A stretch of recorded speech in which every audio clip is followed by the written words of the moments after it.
ప్రభువే ఉత్తముడనియు రాక్షకునాశ్రయించి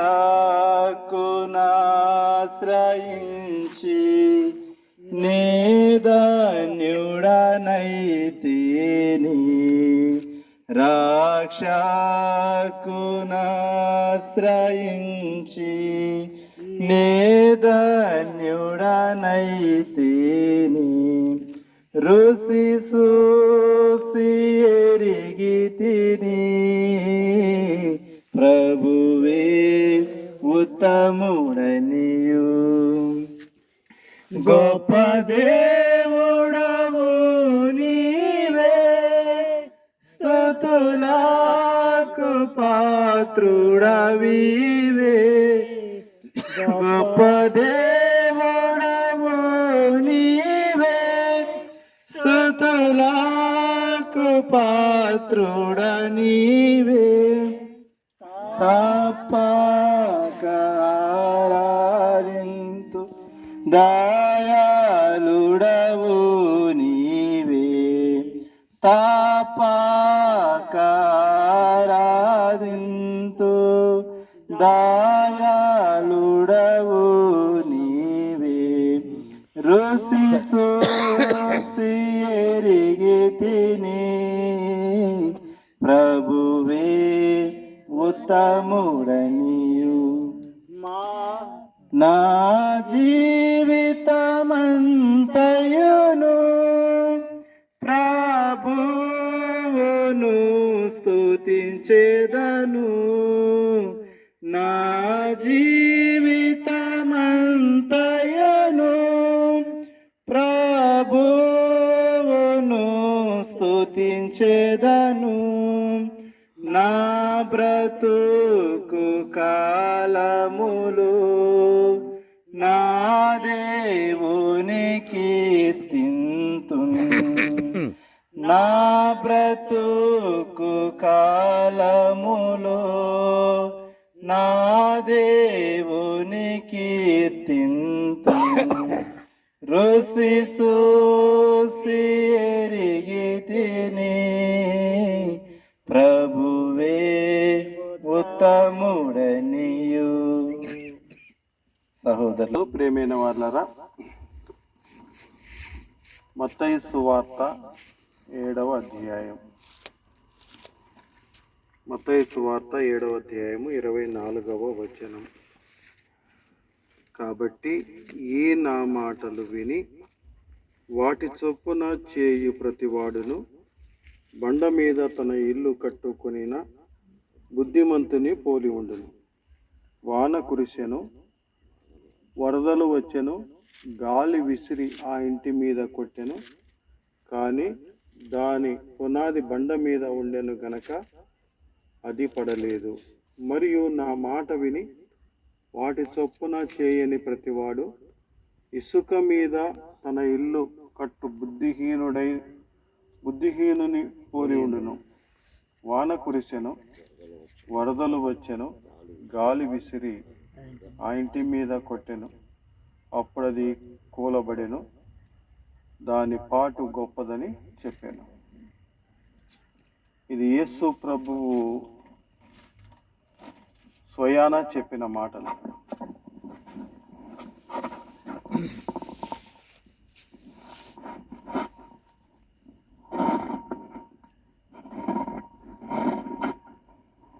ఎవరు చెప్పిన మాటలు?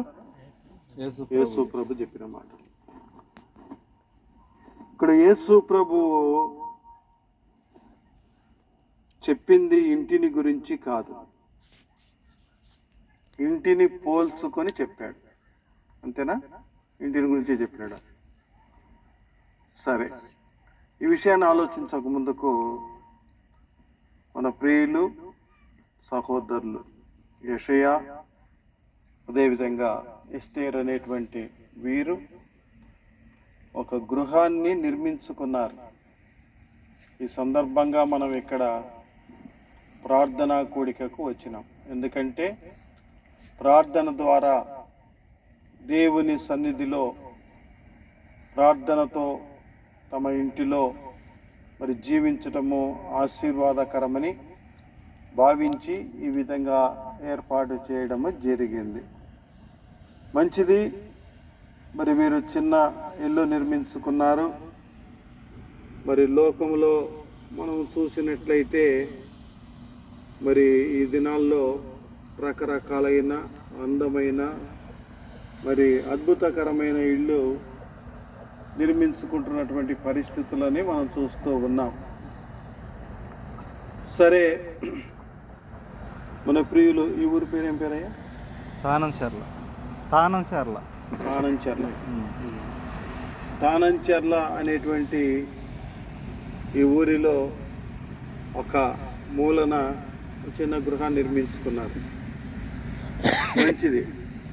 కొందరైతే ఇది చాలా చిన్న ఊరు, ఇక్కడ వసతులు లేవు, మరి మంచి వసతులు కావాలి అంటే ఎక్కడికి వెళ్ళాలి? పట్నం. ఎక్కడ? ఏ పట్నం బాగుంది? రాపూర్ పోదాం. రాపూర్ కూడా చిన్నదైపోయిందంటే ఎక్కడ వెళ్దాం? నెల్లూరు వెళ్దాం.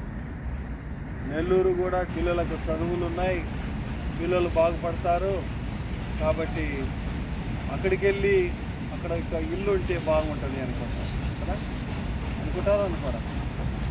తర్వాత అక్కడ కూడా ఇల్లు కట్టుకున్నాక మన రాజకీయ నాయకులు లాంటి వాళ్ళు, అరే హైదరాబాదు ఎంత, ఢిల్లీ లాంటి మంచి దేశ రాజధానిలో మనకి ఇల్లుంటే చాలా బాగుంటుంది అనుకుంటారు.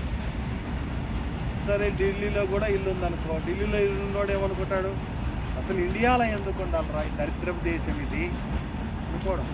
ఈ దేశాల్లో మనం నివసిస్తే ఎన్ని వసతులు, ఎన్ని సౌకర్యాలు, మరి ఎన్ని ఉద్యోగాలు, ఎంత గొప్ప జీతాలు, అక్కడ ఎన్ని ఏర్పాట్లు అక్కడ ఉంటాయి అని అనుకుంటారు.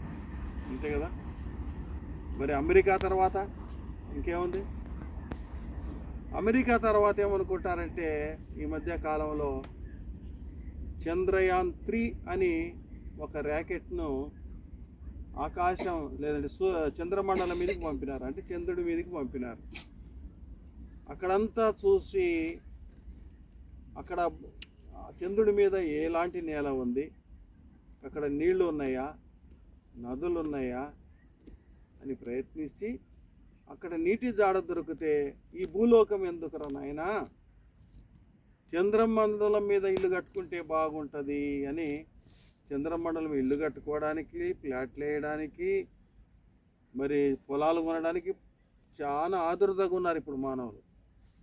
కానీ బైబిల్ ఏం చెప్తుందంటే భూమిని దేవుడు మానవ నివాస యోగ్యముగా నిర్మించి ఉన్నాడు అని చెప్తోంది. భూమిని దేవుడు మానవ నివాస యోగ్యంగా నిర్మించి ఉన్నాడు అంటే అర్థమైందా? అంటే అర్థమైందంటే ఒక భూమి మీద తప్ప మానవుడు నివసించడానికి ఏ గ్రహం మీద కూడా అనుకూలమైన వాతావరణం లేదు. గాలి, నీరు, వాతావరణము ఇవన్నీ కూడా మనిషికి కావాలి. సూర్యుడు దూరంగా వెళ్ళిపోతే కష్టమే, దగ్గరగా వస్తే ఎండిపోయి సీమలైపోతాం కదా. కాబట్టి ఈ భూమిని దేవుడు వర్షముతోనూ మంచుతోనూ ఈ విధంగా మానవులు జీవించడానికి అవసరమైనంత రీతిగా ఏర్పాటు చేశాడు. మానవ నివాస యోగ్యం భూమిలోకమే. కాబట్టి మానవులు శరీరంగా నివసించేటువంటి లోకము భూలోకం. అయితే ఈ భూలోకంలో మానవ జీవితము ఎంతకాలం జీవిస్తారు చెప్పండి? ఎంతకాలం జీవిస్తారు? భూలోకంలో మానవుని యొక్క జీవిత కాలము 70 లేదా 80 సంవత్సరాలు. మీకు చీకటి ఉంది, మీ మొక్కలు కనిపించడం లేదు, మీరు పలకటం కూడా లేదు. మరి నేను ఎట్లా అర్థం చేసుకోవాలా? మానవుని జీవిత కాలం ఎంత? 70 లేదా 80 సంవత్సరాల కాలం. అయితే ఈ 70-80 సంవత్సరాలతోనే మానవుని జీవితం అయిపోతుందా అంటే అయిపోతుందా? కాబట్టి మనం గమనించే సంగతి ఏంటంటే భూలోకంలో మనం నివసించేటప్పుడు మనము కాపురం ఉండడానికి ఇల్లు అవసరం కనుక ఇళ్లను కట్టుకుంటున్నాం. అయితే ఇంకొక క్లియర్గా చెప్పాలంటే 3 మాటలు చెప్తాను నేను.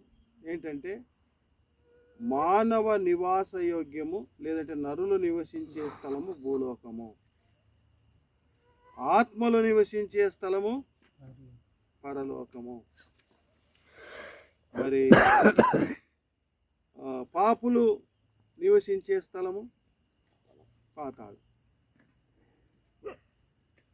ఇది పర్మనెంట్. మనము శరీరమా ఆత్మలమా దయచేసి గమనించండి.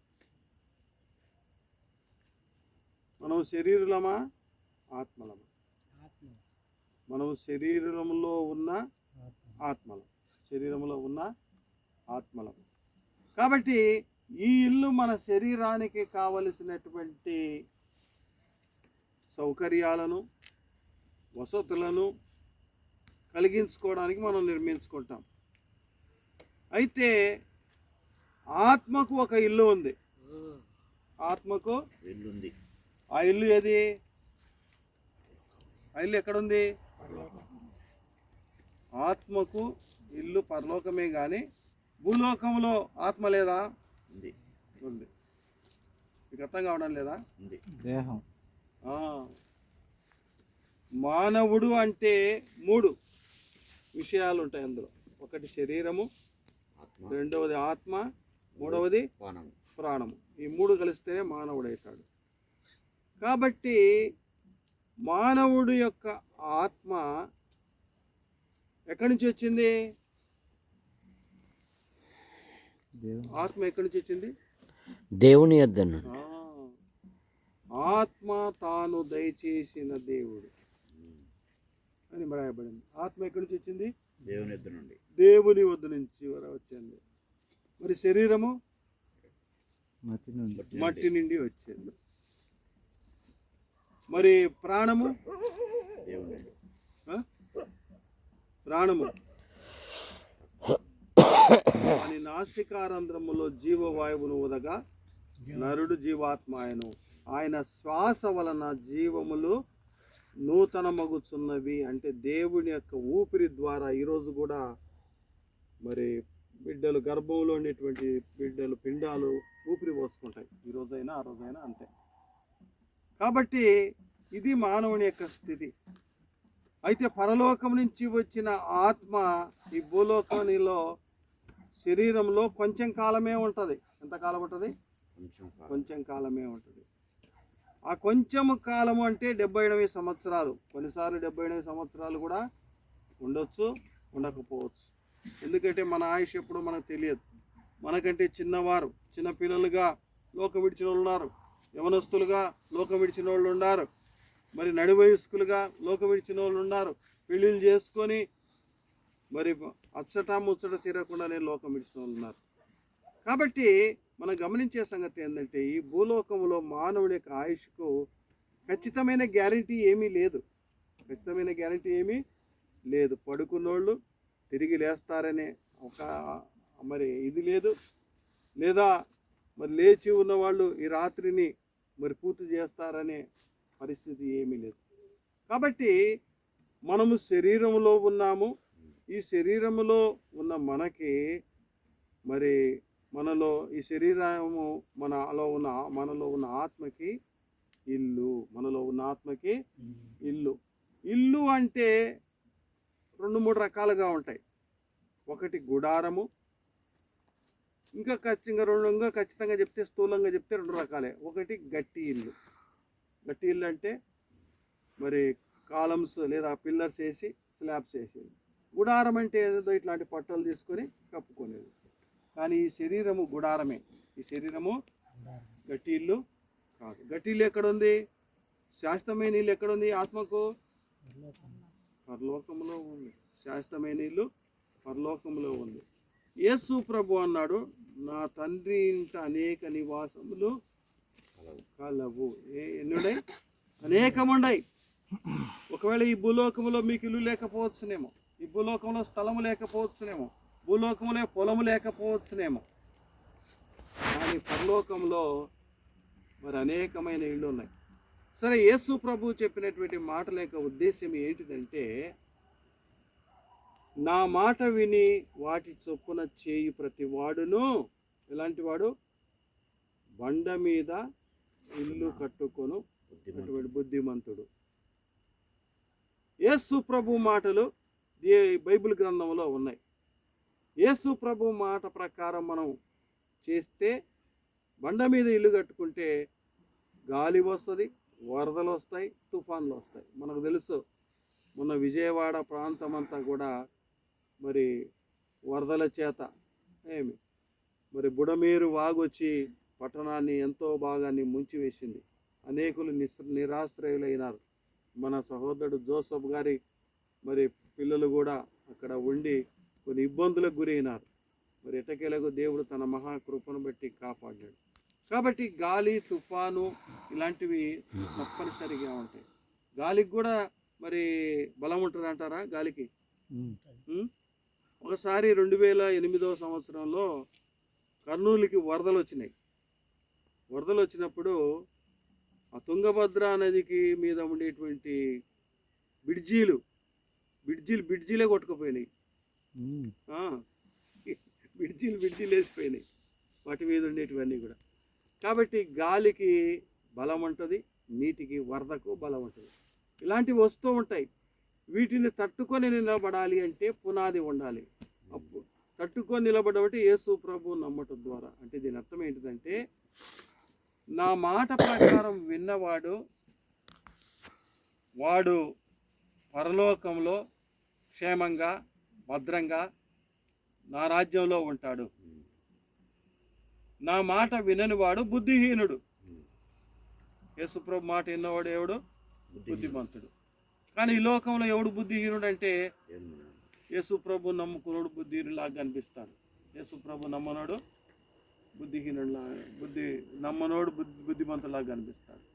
కాబట్టి యేసు ప్రభు మాట వినడం అంటే యేసు ప్రభు నమ్మటం, యేసు ప్రభు వాక్య ప్రకారం మనం జీవించటం. ఈ కుటుంబం వారిద్దరు కూడా యేసు ప్రభు నమ్మినారు. అది చాలా సంతోషకరమైన విషయం, ఆనందకరమైన విషయం. ఎందుకంటే మనం ఈ ఇల్లు కట్టుకునే దానికి ఆలోచించే కంటే, పొలాలు కొనుక్కునే దాని గురించి ఆలోచించే కంటే, మనము ముఖ్యంగా మొట్టమొదటిగా మనం ఆలోచించాలంటే, నా రాజ్యాన్ని, నా నీతిని మొదట వెదుకుడి. అంటే మనము ఈ లోకం విడిస్తే ఏమైపోతాం? ఈ లోకం విడిస్తే ఏమైపోతారు చెప్పండి? ఏమైపోతారు? ఈ లోకం విడిస్తే ఏమైపోతాం మనం? ఈ లోకం విడిస్తే అంటే మనం చనిపోతే ఏమైపోతారమ్మా? మీకేమో తెలుసా? ఎక్కడికి వెళ్ళిపోతారు? దేవుడి కాడికి. దేవుడి కాడికి వెళ్ళిపోవాలంటే మనకు అర్హత ఉండాలిగా. ఏం అర్హత ఉండాలా? బాగా నమ్ముకోవాలా. బాగా నమ్ముకోవడం అంటే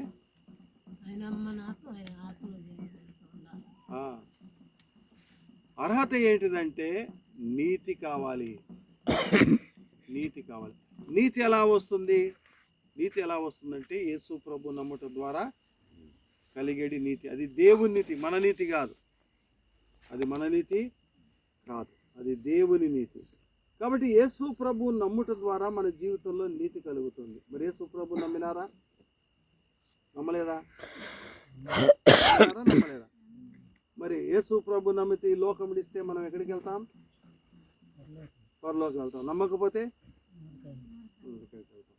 కాబట్టి మనం ఈ భూలోకానికి ఒక యాత్రలాగా వచ్చినాం, లేదంటే ఒక సంతకు వెళ్ళినట్టుగా వచ్చినాం.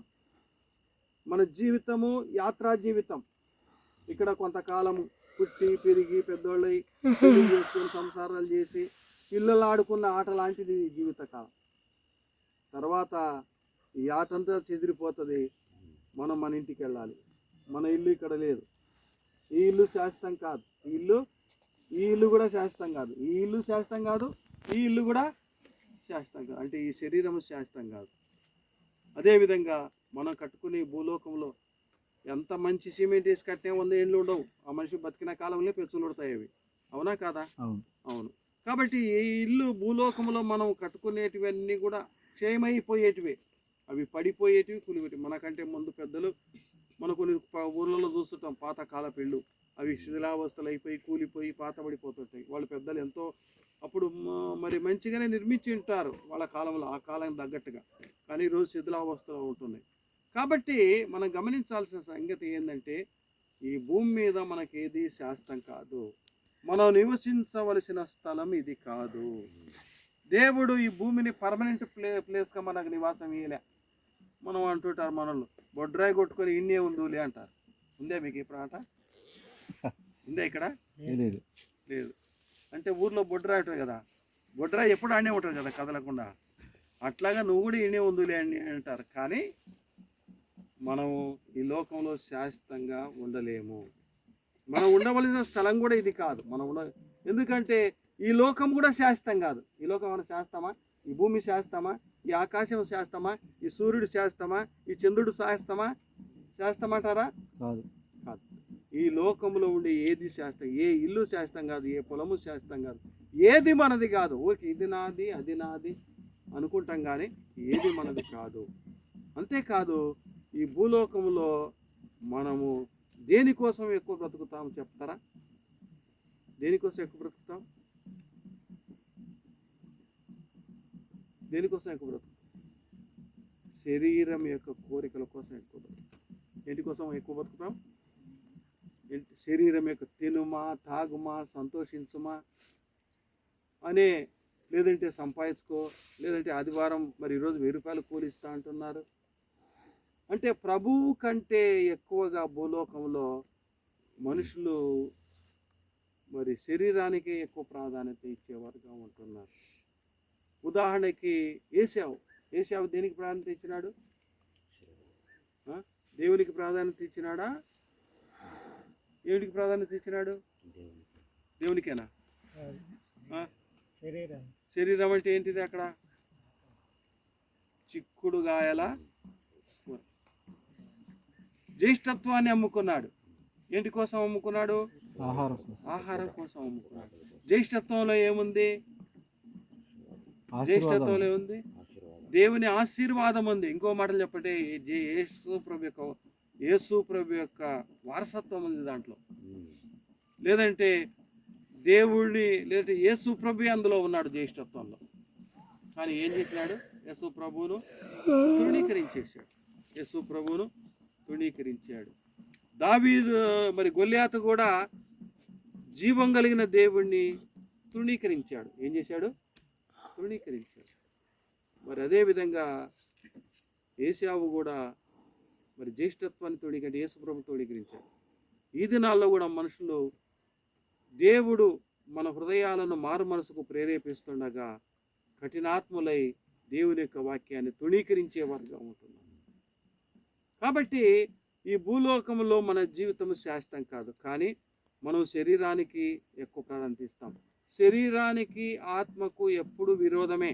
శరీరానికి ఆత్మకు వాటికి రెండింటికి సమాధానం ఉంటుందా? అవి కలిసి పనిచేస్తాయా? శరీరం ఏమంటుంది? రాత్రి ప్రార్థన పెట్టి 11 అయింది, ఇప్పుడేం లేస్తావులే, ఏం ప్రార్థన చేసుకుంటావులే, రాత్రే కదా వాక్యం విన్నాం అని అంటుంది. ఆత్మ ఏమంటుంది? నువ్వు లేయి, ప్రార్థన చేసుకో, ప్రభు సన్నిధికి వెళ్ళు అంటుంది. ఈరోజు ఏం ప్రార్థనకు పోతానులే, ఈరోజు మరి పక్క ఊళ్ళో మా బంధువుల పెళ్ళి ఉంది అని శరీరం అంటుంది. శరీరం అంటది తిను, తాగు, సంతోషపడు నువ్వు అంటది. ఆత్మ అంటది అల్పకాల పాప భోగం అనుభవించటం మంచిది కాదు అని ఆత్మ అంటది. అది ఎట్లయితుంది? నేను ఉండేది కొంచెం కాలమే కదా. ఎవరు ఉంటారు కొంచెం కాలం? శరీరం. కాబట్టి నేను తినాల్సిందే, అవసరమైతే ఇంకొకరి దగ్గర దోసుకోవాల్సిందే, అవసరమైతే హత్యనయం చేయాల్సిందే, అవసరమైతే ఘోర కార్యాలయం చేసి నేను సుఖపడాల్సిందే అని శరీరం అంటది. కాబట్టి భూలోకంలో క్రైస్తవ జీవితము లేదా ఆత్మీయమైన జీవితం అంత సులభమైంది కాదు. శరీరానికి ఆత్మకు పోరాటం ఉంటుంది. ఆత్మ ఏమంటుంది? నువ్వు బాగానే చేస్తావు ఈ పనులు, రేపు దేవుని దగ్గర నాకు శిక్ష ఉంటుంది, నువ్వేం చేస్తావు? తప్పించుకుంటాం, మనైనది వెనకటి వాళ్ళే తిరిగి మట్టిలో కలిసిపోతుంది, నీ చరిత్ర ఈడికే, మట్టితో ప్రారంభమవుతుంది, మట్టితోనే ముగిసిపోద్ది. కానీ నేను పరలోకం నుంచి వచ్చిన వాడను, నేను తిరిగి పరలోకం చేరాలి, అక్కడ నాకు శాశ్వతమైనవి ఉంది, లేదంటే మహిమ శరీరం అన్నది. ఈ శరీరము ఇది గుడారమే, ఈ శరీరము గుడారమే అంటే తాత్కాలికమైన నివాసమే. ఈ శరీరమే ఎటువంటిది? గుడారమే, తాత్కాలికంగా ఉండే ఇల్లు, ఆత్మకు తాత్కాలికమైన ఇల్లే. లేదంటే 70 సంవత్సరాలు 80 సంవత్సరాలు కాపురం ఉండే ఇల్లు మాత్రమే ఈ శరీరం. కానీ పరలోకంలో శాశ్వతమైన నివాసం ఉంది, అది మహిమ శరీరం. ఈ శరీరానికి వయసు ఉంది, మనం పుట్టినాం, పెరిగినాం, పెద్దోళ్ళు అయిపోయినాం. తర్వాత ఇప్పుడు వయసు పెరిగిపోయి 40, 50, 60 వచ్చేసినాం, 70 వచ్చేస్తున్నాం. ఇక తెల్లెటుకలు వచ్చేస్తున్నాయి, చేతులు సహకరించడం లేదు, శరీరం సహకరించడం లేదు, ప్రయాణాలు చేయలేకపోతున్నాం, నడవలేకపోతున్నాం, మరి పనులు చేయలేకపోతున్నాం. షుగర్లు, బీపీలు అన్నీ మనల్ని ఆక్రమించేసినాయి, అన్నీ మనల్ని ఏం చేసినాయి? ఆక్రమించేసినాయి. ఇక కాబట్టి ఈ శరీరానికి బలహీనత ఉంది, ఈ శరీరానికి వయసు అనేది ఒకటి ఈ లోకంలో ఉన్నది. కనుక మనము ఈ శరీరంలో కొంచెం కాలమే ఉంటాం.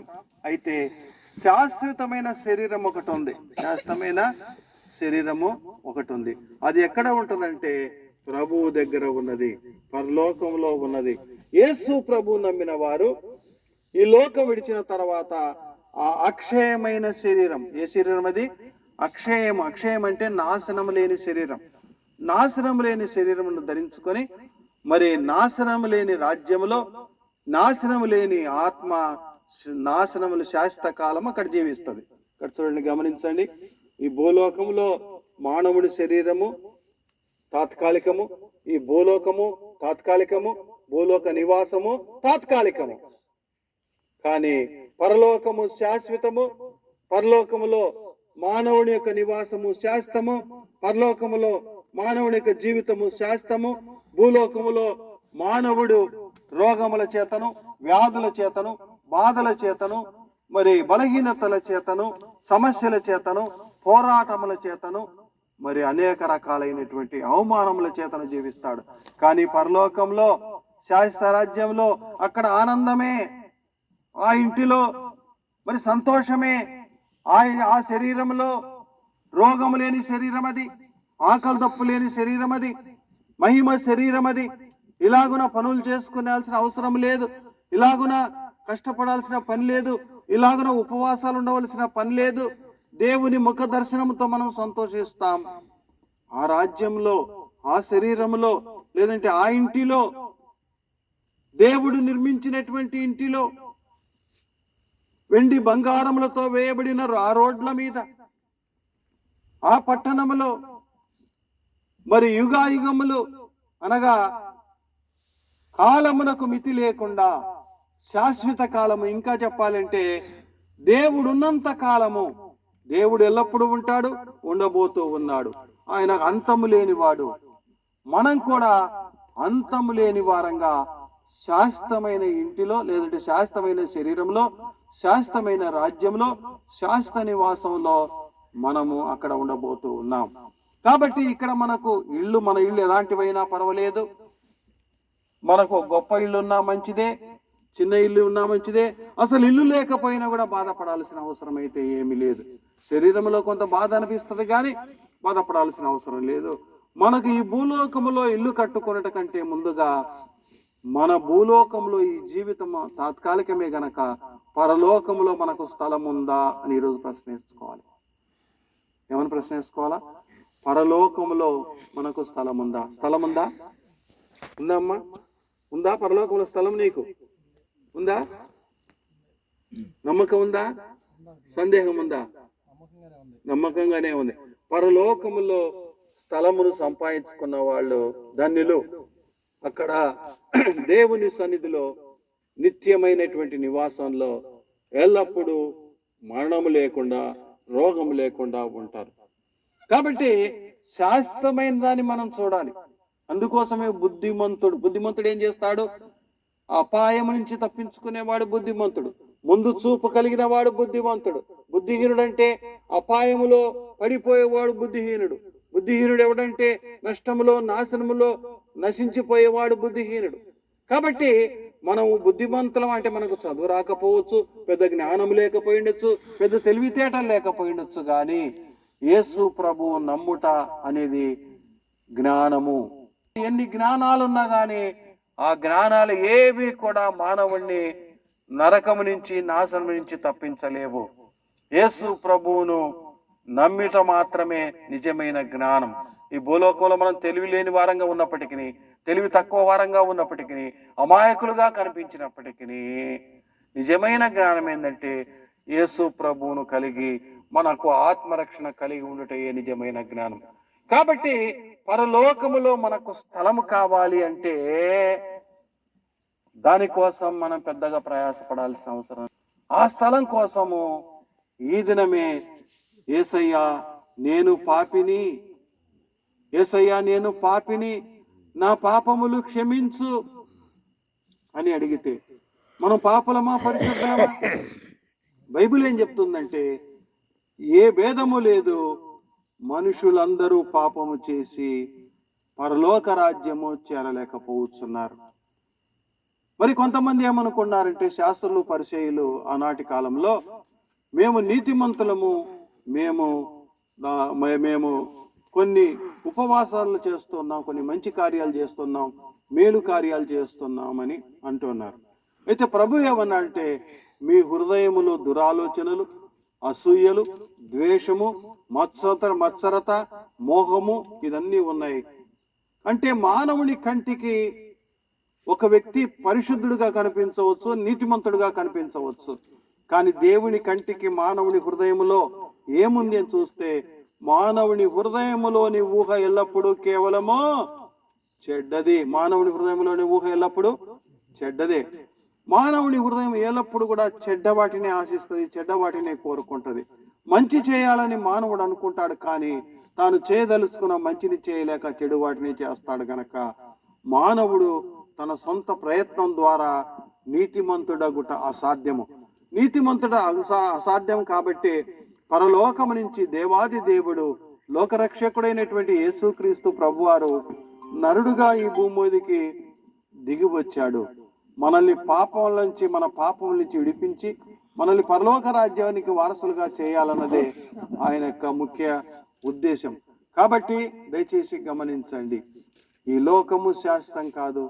మనం కట్టుకునే ఇల్లు ఎవరు కట్టుకున్నా కానీ ఇవి శాశ్వతం కాదు.